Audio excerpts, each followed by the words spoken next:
So as a software engineer, whether I'm heading into the office, working remotely or traveling now and then, I want to share some of my everyday carry items that I carry depending on the occasion. This is an update set from my last EDC video, and I want to show you that you don't always have to upgrade or chase the newest thing. And in software engineering, actually, I don't think it's a software engineering specific term, more of a general term, and you've probably heard of it. If it ain't broke, don't fix it. And I've sort of applied that to my EDC. Some items have stayed with me simply because they still work, no reason to replace them. And then there are a few additions, either upgrades or things I've added alongside existing items. Some of these are what I carry every single day. Other times when I'm traveling, heading into central London, or just know I'll be away from home longer than usual. But before I dive into the new stuff, let me go through some of what has stayed the same. Still got my AirPods. I think the charge doesn't hold as long as it did before, but they're still going, very comfortable, very portable. Wallets, I still have the Apple MagSafe wallet and also the Calvin Klein card holder. I also have the Belkin AirTag holder and my Olight keychain, which is very small and minimal, and that stays with my keys. I also have my Victorinox watch, still wear this occasionally. Still a great watch, one of those watches, and still, in my opinion, looks great time after time, a timeless piece. Now let's go over to what's new in my collection, and this is the Casio G-Shock GBD 200. And if you know Casio G-Shocks, they're very tough, very durable, and designed to take a serious battering. And they're worn by athletes, military, celebrities, and even people that have gone to space. And it all started in 1981. A Casio engineer dropped his father's watch at work and it broke. And that sparked his mission to build the world's toughest watch. And 2 years later, the first G-Shock was born. And with this particular model, aside from the water and shock resistant and the usual features such as world time, stopwatch, and alarms, what I like about this particular G-Shock is one, the display. It has a MIP display, which makes it very clear and easy to read in various angles. I like the bold and high contrast display. And two, I like the fact that it has a step counter. And because of that, I wear this more often to see how many steps I do in a day. And three, I like that you can link it to your phone via Bluetooth. It automatically syncs the time with your step count. And if you want to, enable notifications. So when you get a message or email, the watch gives you a little beep to let you know. And I did have that on for a bit, then I turned it off because it became a bit distracting. And that's the beauty of it. You can still pair it with your phone, but you can turn off the notifications, or you just don't enable Bluetooth and you don't pair it with your phone and just use it as a regular watch. And they are reasonably affordable. This one I got around 140, 150 US dollars, so way cheaper than an Apple Watch. So if you're looking for a tough, affordable, semi-smartwatch that you don't have to charge every night or a few days, then you may want to take a look at the GBD 200. The other item I have is the newer Orbit key organizer. This is my old one, just felt a bit worn, faded. I probably could have used it a bit longer. Then I saw a discount Orbit key and picked up this black leather one. I also have a multi-tool which has a screwdriver flat head on one end and a Phillips and also a bottle opener here. I just like these so much. They're reasonably thin, keeps your key profile slim and organized and prevents your keys stabbing you in your pocket. I also have this little guy. It's another Olight torch. It's the Olight Clip 300 lumens. And let me show you a size comparison, because showing specs on the screen sometimes you can't really tell with everyday items. This is a 9-volt battery and a AA battery. And let me put the other Olight torch as well to give you a size comparison. And what's great about this is that it's not only a clip that you can clip onto things, but also you can attach it magnetically to give you a temporary light. Also charges via USB-C, has a few light modes, giving you levels of brightness as well as a red light option. And you get a key loop hole with these night eyes hooks, which I mentioned in my previous EDC video, really handy to attach and detach things to. So when I need to charge either of these, I just swap one out for the other. So whilst one is charging, I can have one with my keychain set. Now with all these items, you may want a bag to carry all this stuff with you. And this is where today's sponsor comes in, Tomtoc. This is the Aviator T37 travel crossbody bag. And now, even though it may be called a travel bag, it doesn't necessarily mean it has to be for traveling. It's quite a versatile small crossbody bag if you don't want to carry a large sling bag with you. Now I've fully jam-packed this bag just to show you how much can fit in here, and doesn't mean you have to carry all the things. in this bag. Just want to show you some realistic items that you can carry in this 1.3 litre bag.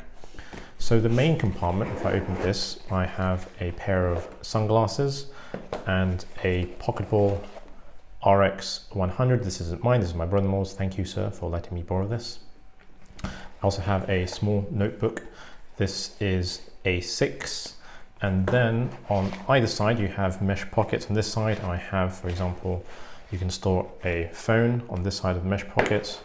And here you can store important documents such as your passport. And then you have a pen holder on this side. And then on the other side, you have a zipper pocket here for more secure.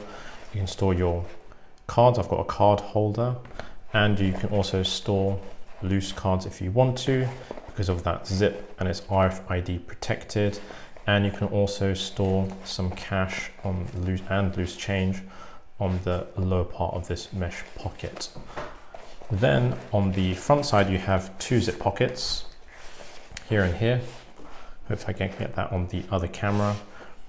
And if I open this one, I've stored a battery bank here, and also some keys on this side here as well. And then on the top pocket, I've stored my AirPods and a bit of light entertainment. I'll come back to this later. And also I can squeeze in the lip balm as well. And then on the back, you may want to store loose receipts or quick access train and bus tickets as well. And you also have a nice adjustable strap and detachable.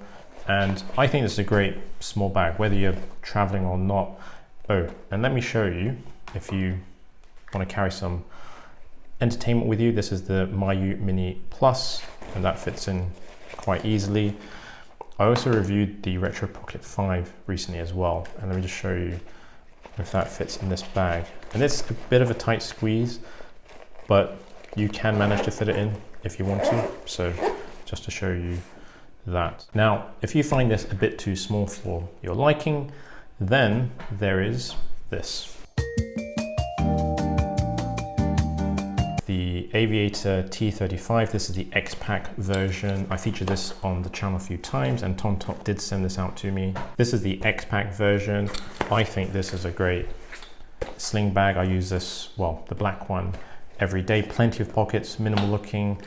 Now with a few additional colors to choose from. This is a two-tone color, khaki color on one side and black Cordura on the other. I did a more detailed review of the black one, so feel free to check out that video on the channel as well. So whether you're looking for a small light crossbody bag or a slightly larger sling bag, or both, links are in the description below for you to check out if you're interested. And thanks to Tomtoc for sponsoring this part of the video. Now with battery banks, I'm not going to go too much into this. I mentioned this in my previous iPad mini accessories video. I'm always on the lookout for small, portable, frictionless battery banks, and I've got these three, all depending on where I'm going and how far. For a simple day out, it's the Charge or the Anker MagSafe battery bank. If I know I'm going to go out for a long day and traveling long distances, and I may be carrying my iPad mini with me, then it's the Anker Nano Power Bank. And it might be worth mentioning, Anker did have a recall on certain battery banks. These are not part of it, but you may want to check out your model if it is part of the recall.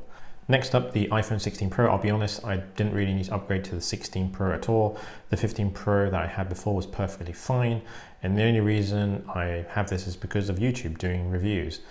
Aside from that, this goes with me pretty much everywhere. Still a great phone, takes great pictures, although I still don't use the camera button that often. And the battery life, better than 15 Pro, ever so slightly better, but nothing significant. And since we're talking Apple, the iPad mini 7, I don't always carry this with me. I've covered this in 2 videos now, so feel free to check out my thoughts on the iPad mini. But sometimes if I'm traveling, I'll take this with me if I don't want to carry my laptop. Oh, and also this Logitech keyboard, again, only if I'm going to be away from home for a few days, and I may do a bit of light work. And the last thing I want to cover is, well, you know what they say, work hard and play retro games. And I've got 3. This isn't something I carry every day. Again, depending on how far I commute and whether I'm traveling far, I may have a spot of gaming. And this is the Miyoo Mini Plus. I featured this in my previous EDC video. Great little pocketable device, plays up to PS1 games, really fun and easy to set up with Onion OS. The Retroid Pocket 5, did a review on this as well. What can I say? Also a really fun device. Screen is fantastic, can play up to PS2 games, although a bit laborious to set up. And Retroid have released an official grip for the Pocket 5, and they also released a dual screen add-on. I guess that's useful for certain games. And this little thing, the Funkey S. This is probably the most pocketable retro gaming device I think there is. Very cute. You can play popular retro gaming titles, and yes, very small, ridiculously small. Maybe too small because you can't play it with for too long and you may get little cramped hands, but a fun thing to add to your keychain. And those are my everyday items that I carry depending on the occasion. Hope you found it useful, and let me know if there's anything unique that you carry others may not be so aware of. And if you want to check out other videos mentioned, feel free to click on either of those boxes or whatever YouTube recommends, and I'll see you on the next one.